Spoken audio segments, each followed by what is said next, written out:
파리올림픽 배드민턴 금메달리스트였죠. 안세영 선수의 기자 내용과 또 배드민턴 협회의 기자 내용은 너무나 다른 것 같아요.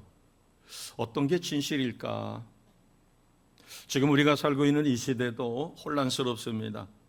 보이스피싱 무섭죠.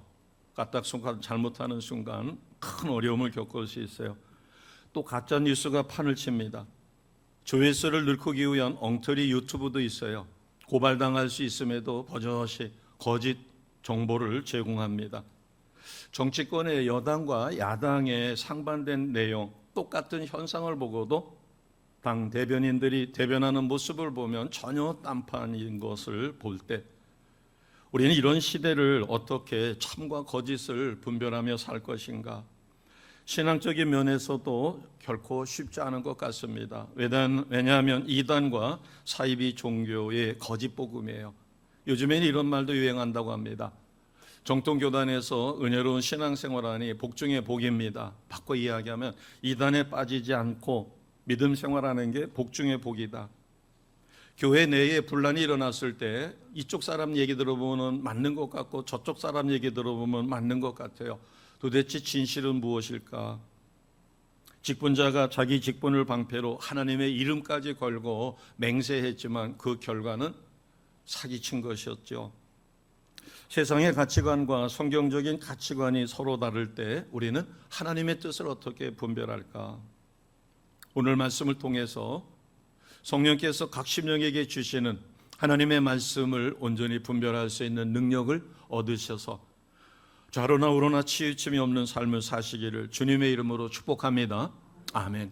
이 열왕기 상하를 지금 저희들은 계속해서 말씀 묵상하며 오늘에까지 왔어요. 이 열왕기 상하에 등장하는 인물은 북이스라엘은 우리 북한과 같습니다. 남유다는 남한과 같아요. 이스라엘이 솔로몬 이후에 서로 분열이 됐죠.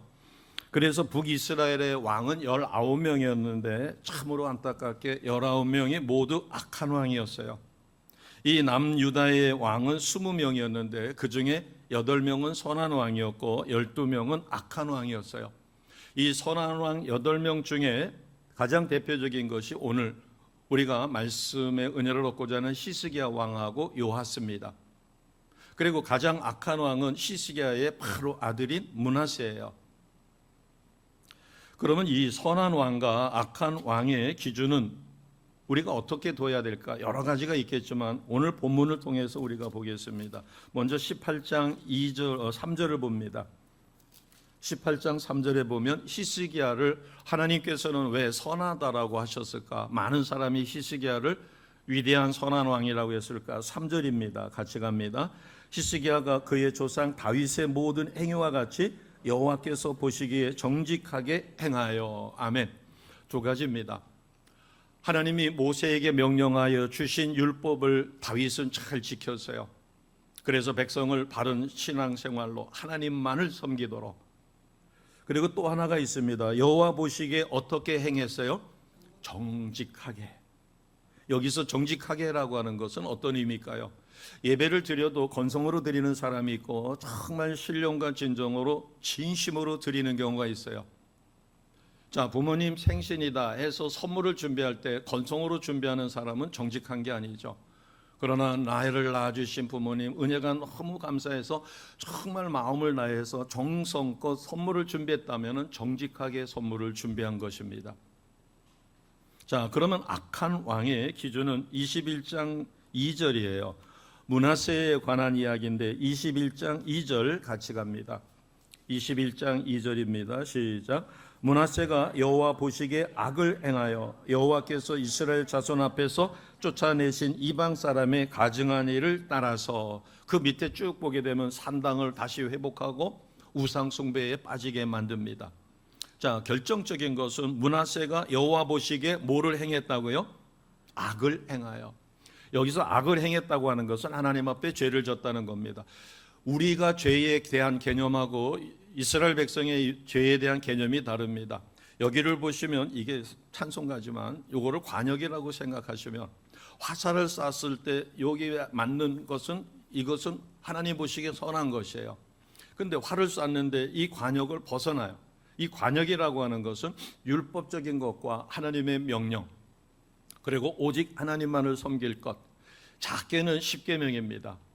그리고 신명기 28장 1절에서 18절 말씀은 축복의 약속이에요. 순종하면 내가 이렇게 너희를 복주겠다. 그러나 19절서부터 68절 끝절까지 보게 되면 불순종했을 때는 이렇게 내가 너희를 저주하겠다. 여기서 하나님이 기뻐하시는 일, 이것은 선한 것이고 하나님이 싫어하시고 하나님이 정하신 것을 벗어나는 것을 죄. 그래서 므낫세는 여호와 보시기에 하나님이 정하신 것을 벗어나고 우상 숭배를 자기만이 아니라 백성까지 빠지게 했다. 자, 그러면 먼저 우리나라 북한에 해당하는 북이스라엘이 남유다보다도 먼저 멸망했어요. 히스기야 왕 때 아수르의 침략을 받아가지고 북이스라엘이 먼저 멸망합니다. 그런데 이 북이스라엘은 19명의 왕이 있었는데 어떻게 한 사람도 선한 왕이 없을까? 그것은 북이스라엘의 초대 왕이었던 여로보암이 10지파로 추대를 받아서 왕이 됐어요. 그런데 하나님의 법은 남유다에 있는 예루살렘의 성전에서 꼭 제사를 드려야 돼요. 그래서 1년에 최소한 3번은 반드시 예배를 드리도록 율법이 정해져 있어요. 그런데 북이스라엘 백성이 남쪽에 있는 유다의 그 예루살렘에 가서 제사를 드리다가 자칫 잘못하면 귀화할 수도 있죠, 남유다로. 그러니까 이 여로보암은 그런 부분에서 자신이 없었는지 가장 북쪽인 단과, 그리고 사마리아 수도 근처에 있는 베델에다가 금송아지를 만들어 놨어요. 이 사람들은 안 보이는 하나님보다 눈에 보이는 것을 신봉하기를 좋아해요. 그래서 금으로다가 금송아지를 만들어 놓고 하나님 대신 그것을 섬기게 한 것이에요. 또 멀리까지 갈 필요가 없이 자기 집에 뭐 큰 나무가 있다. 우리도 시골에 가면은 성황당 나무가 몇백 년 묵은 게 있으면 그 밑에다가 제단을 쌓고 거기다가 제사를 드리잖아요. 이스라엘 백성들도 멀리까지 가기가 어려우면 자기 집 근처에다가 단을 쌓아놓고 그것을 산당이라고 합니다.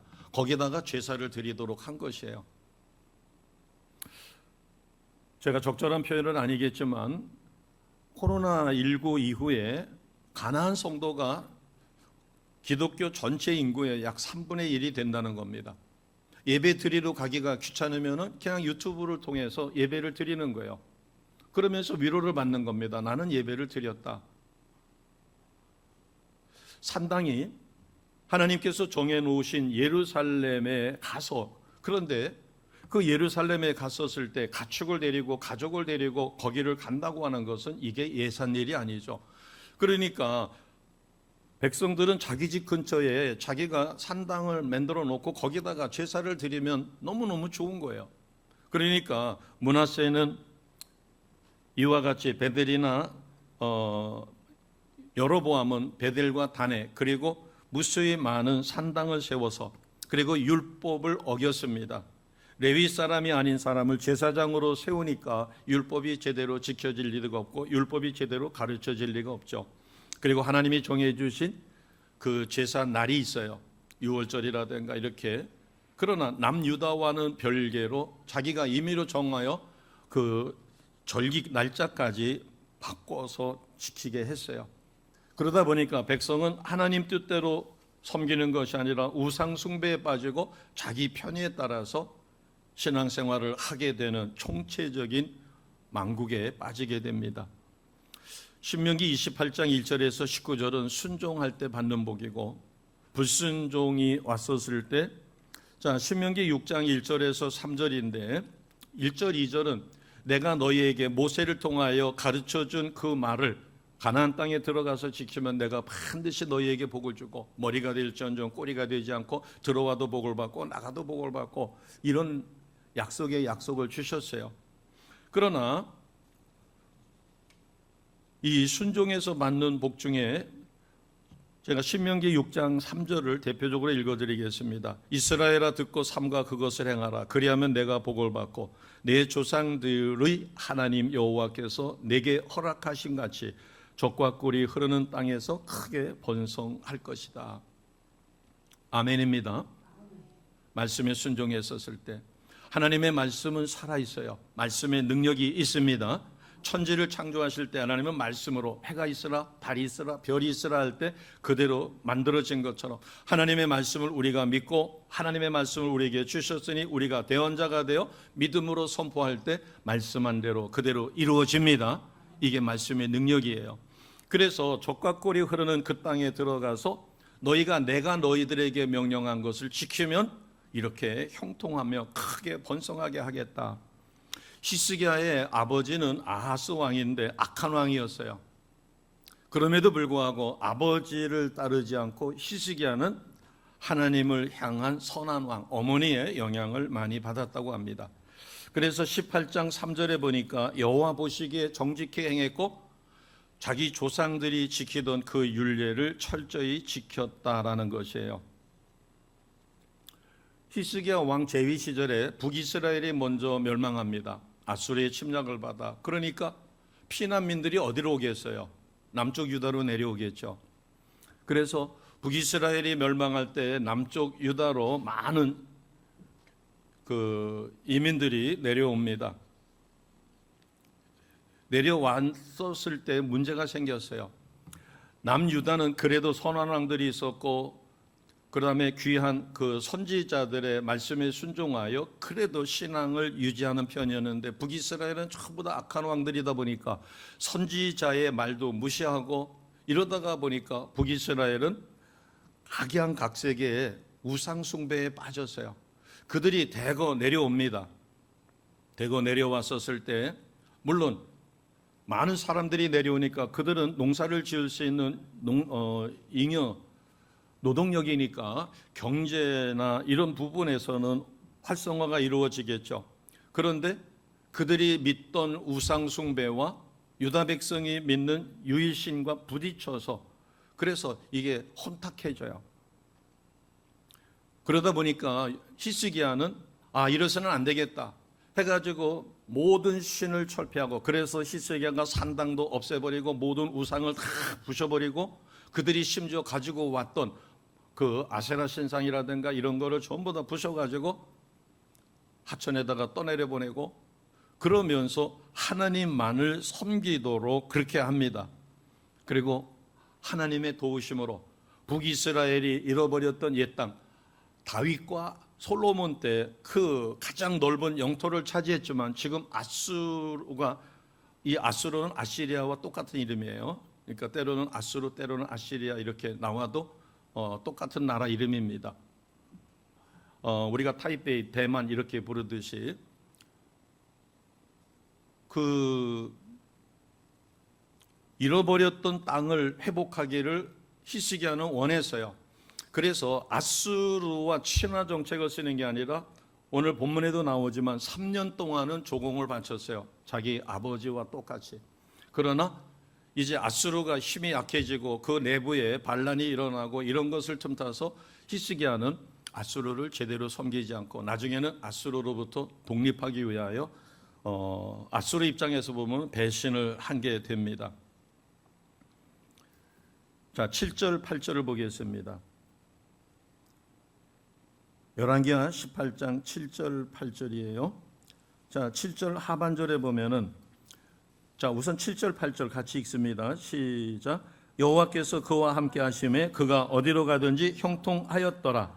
저가 아수르 왕을 배반하고 섬기지 아니하였고 그가 블레셋 사람을 쳐서 가사와 그 사방에 이르고 망대에서부터 견고한 성까지 이르렀더라. 아멘. 아수르와 친화 정책을 쓴 게 아니라 아수르의 세력이 좀 약해졌었을 때 하나님을 의지하여 북방에 잃어버렸던 옛 땅을 회복하는 거예요. 이미 북이스라엘은 멸망을 했고 그러자 아수르의 사네립 왕이 쳐들어옵니다. 13절을 보겠습니다. 13절 같이 갑니다. 히스기야 왕 제14년에 아수르의 왕 사네립이 올라와서 유다 모든 견고한 성읍들을 쳐서 점령하매. 아멘. 이 아수르 사네립이 침략을 합니다. 그래서 이것을 이겨낼 방법이 없어요. 그래가지고 어떻게 됐는가 하면 14절에서 16절을 보면 항복 아닌 항복을 하면서 이제 외교적으로다가 내가 잘못했으니 용서해달라. 그러면 내가 조공을 바치겠다. 그래가지고 은 300달란트 14절에서 16절에 보면 조공을 드립니다. 은 300달란트, 금 30달란트. 그런데 금이 모자라니까 성전과 왕궁의 그 문이나 기둥에 있는 금까지 다 긁어가지고 이 사네립 왕에게 조공을 바쳐요. 자, 15절을 보겠습니다. 15절을 보면 히스기야가 이에 여호와의 성전과 왕궁 곳간에 있는 은을 다 내주었고 16절에 보니까 기둥에 입힌 금을 벗겨 모두 아수르 왕에게 주었다. 옛 땅을 회복하기 위하여 그는 신실한 신앙을 가졌지만 국가적인 어려움이 처하게 됩니다. 그리고 17절 이하에는 그 랍사게라고 하는 그가 이제 다시 이스라엘을 조롱하고, 그렇게 했을 때 19장에 넘어가서 보면 하나님의 사람 이사야에게 나라가 이렇게 위기에 빠졌으니까 기도를 해달라고 해서 하나님께서 놀라운 역사를 일으켜 19장 7절에 보게 되면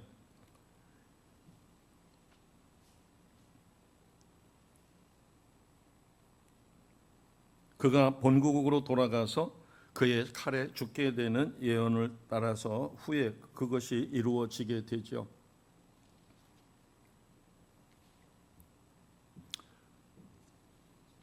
자, 히스기야 왕은 종교적으로 봤을 때 하나님을 잘 섬겼고 백성을 하나님 앞으로 바로 인도했어요.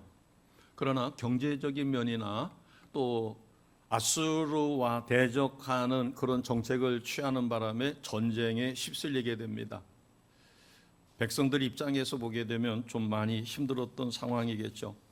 자, 이제 므낫세 이야기로 넘어가서 보면 므낫세는 히스기야 바로 다음 아들이니까 다음 왕이에요. 14대입니다. 근데 신앙적으로는 가장 악한 왕이에요. 아까 21장 2절에서 여호와 보시기에 악을 행했다. 그러면서 2절 하반절서부터 시작해서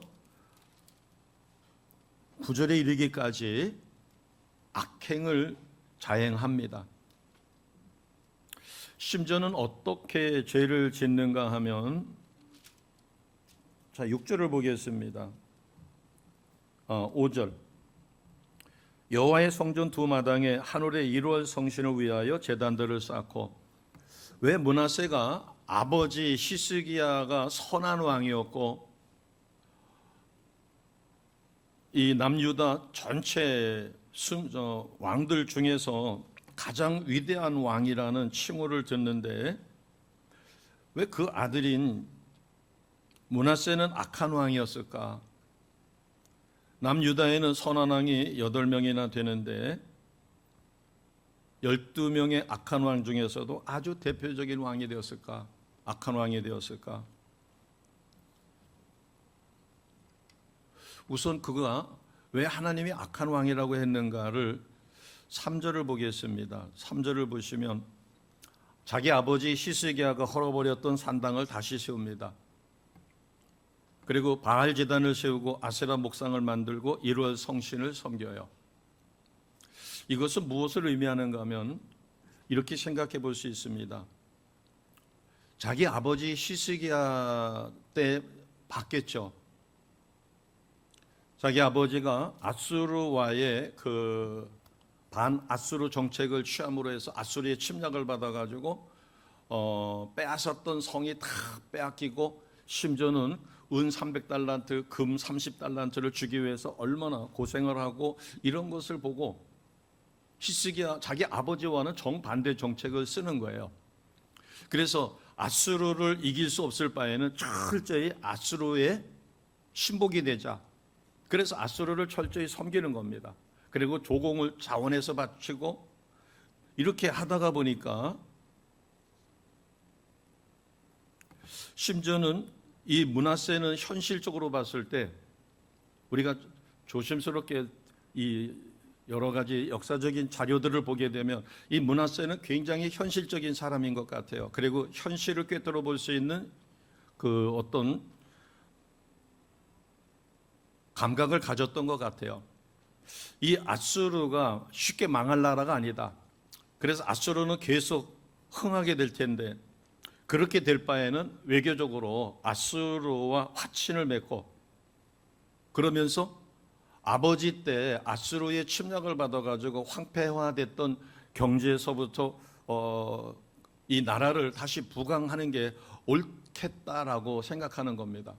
그러니까 인간적인 생각이죠. 하나님 중심으로다가 어떤 상황에서도 하나님 뜻대로 살려고 아버지처럼 행한 것이 아니라 아버지와 정반대 정책을 쓰는 것이에요. 그러다 보니까 강대국인 아수르를 인정해요. 그러다 보니까 철저히 조공을 바칩니다. 그리고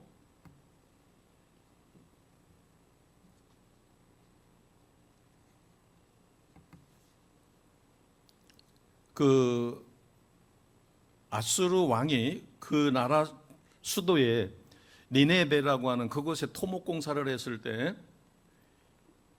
이 므낫세는 거기에 필요한 자재들을 보냈다라고 하는 역사적인 기록이 있어요. 그 실제로 출토된 아시리아 기록에 보게 되면 므낫세가 조공을 받았을 때 그 자기 제국의 수도인 니네베에 토목 공사를 할 때 필요한 분량들을 보냈던 나라와 왕의 이름이 나오는데 그 속에 므낫세의 이름이 있는 겁니다. 그러니까 충실히 공물을 바치고 아시리아가 이스라엘을 징벌할 때, 이집트를 징벌할 때 거기에 또 군대를 파견해요. 이렇게 친아시리아 정책을 펴니다. 그러다 보니까 아수르 입장에서는 남쪽 유다 므낫세는 믿을만해. 그래가지고 이제 시간이 지나면서 조공의 양도 좀 줄여주고 그리고 므낫세가 이제 조공의 양을 좀 줄여달라고 이렇게 했겠죠. 그래서 곡물의 양이 줄고 그 다음에 전쟁이 일어나지 않죠. 철저하게 순종하니까. 그리고 국가 재건의 탄력을 받게 됩니다. 파괴됐던 촌락들이 회복이 되고 황무지가 개간되고 점차 경제는 회복되는데 아수르라고 하는 강대국을 등에 업으니까 무역을 해서 무역에 상당한 이익을 얻게 되죠. 신앙적인 면을 제외하면 경제적인 회복과 항구적인 평화라고 하는 두 마리 토끼를 모두 잡은 사람이 므낫세예요.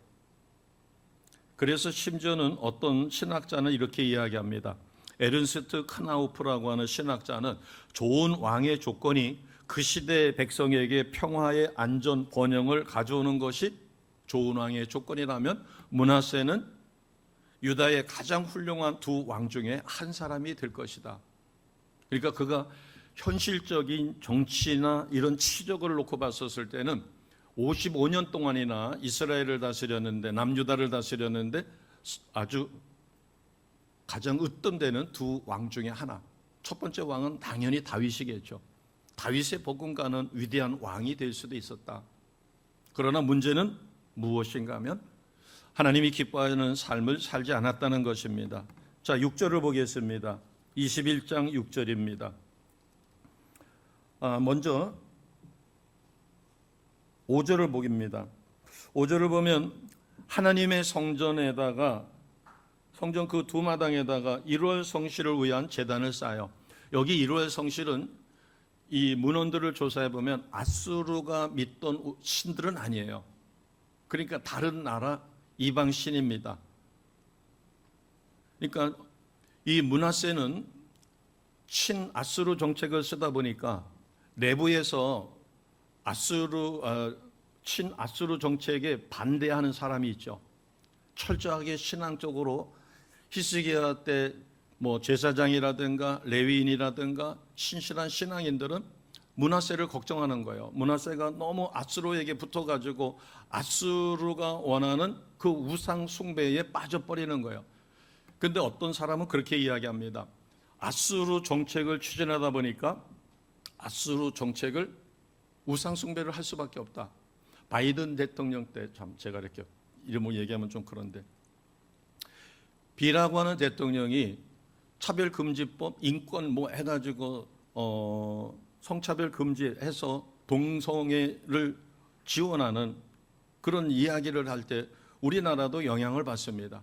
미국의 대통령이 누가 되느냐에 따라서 트럼프였었을 때는 그런 동성애리 이런 건 트럼프는 크리스찬 보수주의자니까. 그러나 그렇지 않은 사람이 거기도 하게 되면 뭐 인권이니 뭐니 해가지고 그것이 우리에게 압력을 와요. 트럼프 전에 있었던 사람도 마찬가지죠. 그러니까 우리가 또 유엔을 통해 가지고 압력을 집어넣어요. 왜 인권 또 성차별하느냐? 그러면은 우리가 힘이 없으면 그거를 그대로 받아들일 수밖에 없죠. 심지어는 남아프리카 공화국인가 어디서는 미국에 그와 같은 압력이 가해지자 내가 차라리 원조를 안 받겠다 하고서는 우리는 그런 법을 받아들일 수 없다. 그래서 차별금지법 철폐하라고 했었을 때 원조를 차단시키고 거절하고 우리는 그런 것을 받아들일 수 없다라고 하기도 합니다. 그러니까 우리는 힘이 약할 때는 강대국의 영향을 받을 수밖에 없어요. 그래서 우리가 미국을 위해서도 기도해야 되는 이유 중에 하나며, 그 다음에 지금도 극보수와 극좌적인 그런 대선의 모습이 지금 미국이에요. 그러면 이렇게 정치적이나 어떤 치적만을 놓고 봤었을 때 므낫세는 심지어 백성들의 그 환심을 사기 위해서 뭐까지 만들어줬느냐면은 하나님의 거룩한 성전에 1월 성신이라고 하는 우상 숭배까지 하고, 6절에 보면은 몰렉을 섬깁니다. 몰렉은 자기 아들을 불에다가 던져가지고 제사를 드리는 거예요. 자, 6절 하반절에 보면은 사수를 행하며 신접한 자 박수를 신임해요. 신접한 자나 박수는 무당이죠. 그리고 여호와 보시기에 악을 많이 행해서 진노를 일으켜요. 7절에 보니까 아세라 목상을 성전에 세웁니다. 이 7절은 하나님이 명령하신 것이에요. 이 솔로몬 성전이 봉헌됐었을 때 솔로몬과 백성에게 주신 약속이 너희가 나를 잘 섬기면 내가 영원히 너희와 함께 하겠다. 그게 7절입니다. 이 성전과 예루살렘에 내 이름을 영원히 둘지라. 그리고 8절도 마찬가지입니다. 그러나 이 므낫세 치하의 유다의 백성들은 어떻게 했어요? 9절입니다. 9절 같이 갑니다. 시작. 이 백성이 듣지 아니하였고 므낫세의 꾀임을 받고 악한 행한 것이 여호와께서 이스라엘 자손 앞에서 멸하신 여러 민족보다 더 심하였더라. 아멘. 자, 이 9절의 말씀이 무슨 얘기인가 하면, 하나님은 모세에게 명령하여 여호수아에게 가나안 땅을 정복할 때 가나안 땅에 있는 거민을 살려두라고 그랬어요. 다 내쫓든지 죽이라고 그랬어요. 다 내쫓든지 죽이라고 그랬어요. 왜? 그들과 통혼을 하게 되고 그들과 교제하게 되면 우상 숭배에 불보듯 빠지게 되니까.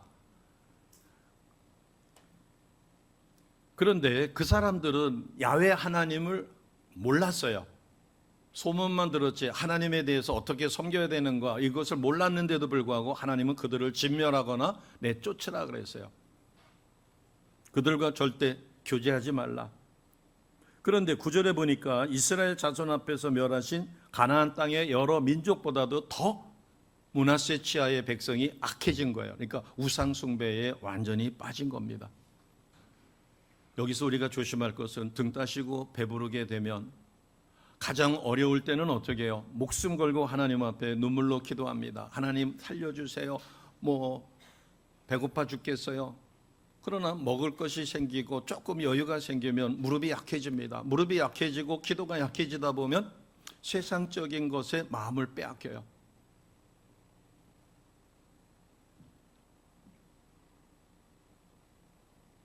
자,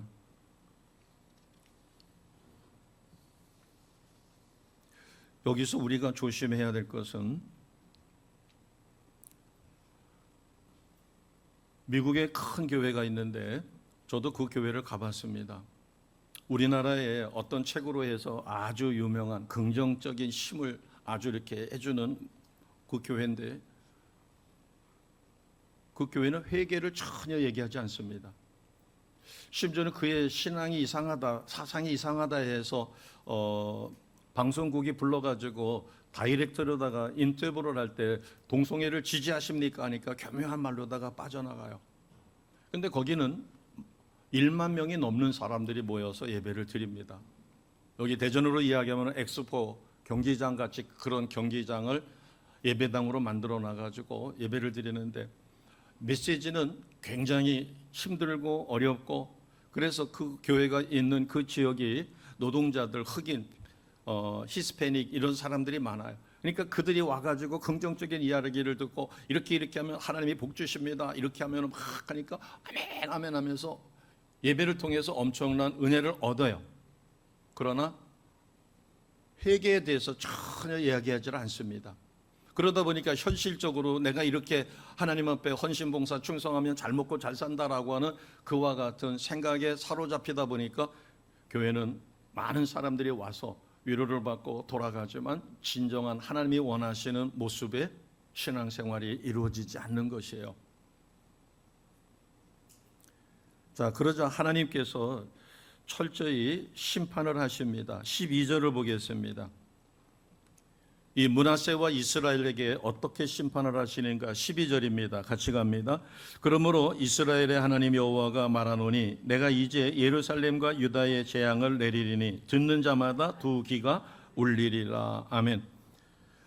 경고의 메시지가 얼마나 강하게 선포됐는지, 공포의 심판이라는 사실을, 자, 피할 수 없는 심판이라고 하는 것이 13절입니다. 13절 같이 갑니다. 시작. 내가 사마리아를 잰 줄과 아합의 집을 다림보던 추를 예루살렘에 베풀고 또 사람이 그릇을 씻어 엎은같이 예루살렘을 씻어 버릴지라. 아멘. 그릇의 오물을 다 제거한 다음에 설거지 그 물기 말리는 데다가 엎어 씌우면 물기가 다 사라지죠. 남는 게 하나도 없죠. 하나님의 심판이 이렇게 철저하게 이루어질 것이다. 그리고 사마리아를 멸망시킨 것처럼, 아합의 집을 멸망시킨 것처럼 그렇게 철저하게 심판을 하겠다는 겁니다. 어느 누구도 피할 수 없다. 그러면서 철저한 심판이 예루살렘을 씻어버릴 것이다. 깨끗하게 그릇을 씻으면 그릇에 남아있는 게 하나도 없지, 예루살렘을 엎어버리면 예루살렘에 남는 사람이 없죠. 그래서 얼마 지나지 않아 시드기야 때 바벨론의 포로로 끌려간 사람들, 그곳에 남아있던 사람들은 뭐 과수원이나 이런 거를 경작할 수 있는, 그래서 건강한 사람들은 전부 다 남녀노소를 할 것 없이 다 끌려가고 소수의 사람만 남게 되죠. 그것이 13절에 그릇을 씻어 엎은같이 예루살렘을 씻어 엎는 철저한 심판이 임할 것이다 라고 하는 것입니다. 오늘 우리가 이 히스기야와 므낫세를 놓고 봤을 때 신앙적인 것을 빼놓고 현실적인 것만 보면 므낫세는 자기 아버지보다 더 현실을 파악하며 처세에 능한 사람이었어요. 그러다 보니까 백성은 전쟁의 위험이 사라지고 경제적으로도 처음에는 조공을 바치느라고 너무 힘들었지만 조공이 줄어들면서 또 아수르를 등에 업고 무역을 하고 평화가 유지되고 하다 보니까 백성들의 삶은 훨씬 형편이 히스기야 때보다 나아졌을 수도 있어요. 과연 우리는 어떤 것을 선이라고 봐야 되는가? 수만 명이 모여가지고 예배를 드리고 예배가 끝난 다음에 마음의 뿌듯함을 가지고 돌아가지만, 그러나 주님 앞에 이르렀을 때 그들 중에서 그런 신앙에 사로잡혔을 때는 단 한 사람도 구원받기가 어려울 것입니다. 왜 이런 이야기를 하는가 하면, 제대로 된 신앙을 가진 사람은 정말로 회개를 이야기하지 않는 그 교회에서 은혜를 누려본들, 그것은 그림의 떡이죠. 싫어도 회개하라고, 그리고 하나님께서 남유다와 북이스라엘을 진멸하실 때 그 원인이 어디서부터 있었을까? 물론 더 거슬러 올라가면 아담과 하와였겠지만은 남북이 갈리게 된 것은 다윗의 범죄 때문이에요. 다윗은 하나님이 내 마음에 합한 자라고, 다윗은 정말로 하나님을 사랑한 자입니다. 아멘. 그런데 다윗이 전쟁에 나이가 들어서 참전하지를 못하다가 왕궁을 거닐다가 왕궁 밑에서 저 멀리 보이는 어느 여염집의 여인이 그 뜰에서 목욕하는 모습을 보고 음욕을 품게 되어 그를 불러들여 가지고 불륜을 저지릅니다. 그리고 임신을 시키죠. 그것을 은폐하기 위해서 그 사람 우리아라고 하는 충실한 장군, 특별 휴가를 줘서 불렀음에도 자기 아내와 동침하지 않고 2번씩이나 그렇게 했음에도 불구하고 그냥 귀대하자 적진 맨 앞에 세워서 적에게 맞아 죽게 했어요. 살인 교사죄를 저지른 겁니다. 불륜을 저질렀고. 그랬을 때 나단 선지자를 통하여 하나님의 메시지가 전해지죠. 원칙대로 하면은, 율법대로 하면은 다윗은 뭘 맞아 죽어야지 돼요? 그렇죠. 사람들이 돌을 던져가지고 돌 맞아 죽어야 돼요. 그러나 다윗은 하나님을 어떤 분이신가를 알고 자기의 죄를 진실로 회개하며 목숨 걸고 하나님 앞에 회개했을 때 하나님이 용서해 주셨어요. 용서해 주시되 몇 가지 벌이 있었습니다. 첫째는 너의 집안에 칼날이 없어지지 않을 것이다. 그러니까 반란이 일어나고 형제들 간에 사륙이 일어날 것이다. 너는 은밀하게 바세바와 불륜을 저질렀지만 나는 백주에 너의 후궁 10명이 겁탈을 당하게 할 것이다. 그리고 또 하나는 너의 후손들 때에 나라가 둘로 갈라질 것이다. 그러니까 하나님은 다윗이 하나님을 사랑하는 거 알아요. 그의 실수도 용서하셨어요. 그러나 그의 실수에 대해서 철저하게 3가지 징벌, 칼부림이 있었고, 그 다음에 그 백주의 후궁이 겁탈을 당하는 사건이 역사에 기록되어 있고, 그 다음에 그 후손의 때에 이르러서 나라가 둘로 갈라지는, 그리고 므낫세의 죄악으로 인하여 남유다의 선한 왕이 8명이었고 므낫세의 손잡버린 요시아가 얼마나 하나님 보시기에 아름다운 믿음의 삶을 살았는지 모릅니다. 그러나 그 요시아의 그와 같은 종교, 개혁, 그리고 온 백성을, 그리고 성전을 보수하다가 율법책을 발견해서 율법책을 낭독함으로 왕도 가슴을 찢고 통에 자복하고 온 백성이 그렇게 해서 6월절까지 지키는 철저한 종교개혁이 이루어졌지만, 그럼에도 불구하고 하나님께서는 므낫세의 죄로 인하여 징벌할 수밖에 없었다라고 하는 사실입니다.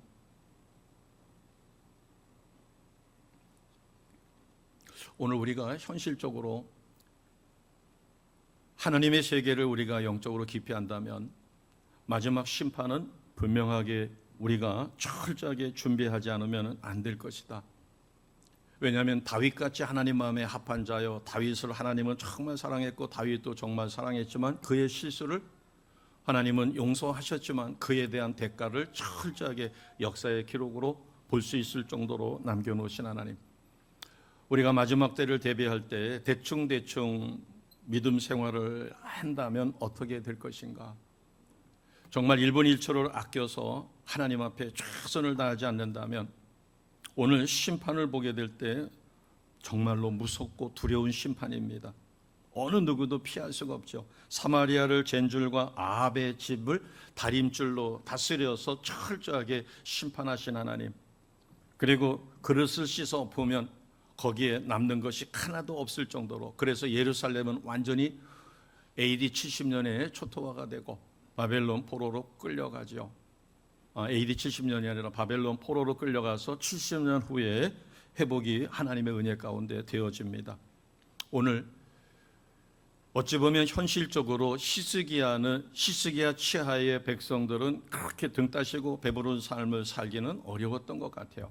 그러나 므낫세는 거꾸로 신앙적인 것은 엉망진창이었지만 현실적으로는 등 따시고 배부른 삶을 살았어요. 전쟁이 55년 동안 없었고 무역이 활성화되고 경제가 발전하고, 물론 아수르에게 조공은 갖다 바쳤지만 그러나 그 반대급부로 무역이 성황할 수 있었고, 그러나 성경은 분명하게 므낫세는 악한 왕으로, 히스기야는 선한 왕으로, 나중에 우리가 주님 앞에 이르렀을 때 나는 히스기야처럼 선한 왕으로 선한 백성으로 인정받을 것인가, 아니면 므낫세처럼 세상에서는 인정받고 세상에서는 박수갈채를 받고 세상에서는 으쌰 했을런지를 몰라도 하나님과 전혀 상관없는 그와 같은 하나님을 대적하는 삶이었다면 그것은 결코 아름다울 수는 없다라고 하는 사실입니다. 오늘 말씀을 우리가 철저히 묵상할 때 저는 정말 이 말씀을 준비하면서 우리의 영안이 열려서 마지막 때를 바라보고 우리가 그 표대를 향하여 정말 1분 1초도 아껴가며 최선을 다하고 하나님 기뻐하시는 일에 온전히 쓰임받는 우리 모두가 되셔야 합니다. 그래서 저는 기도할 때마다 이제 매일 올라와서 거의 기도하는데 우리 성도님들 이름 불러가며 낱낱이 기도할 때 정말로 1분 1초를 아껴서 하나님이 원하시는 삶을 살아갈 수 있게 해달라고 기도합니다. 하나님은 우리를 통하여 놀라운 일을 계획하고 계시고 그 일에 우리를 주인공으로 쓰심을 확실히 믿습니다. 하나님께 기도드리겠습니다.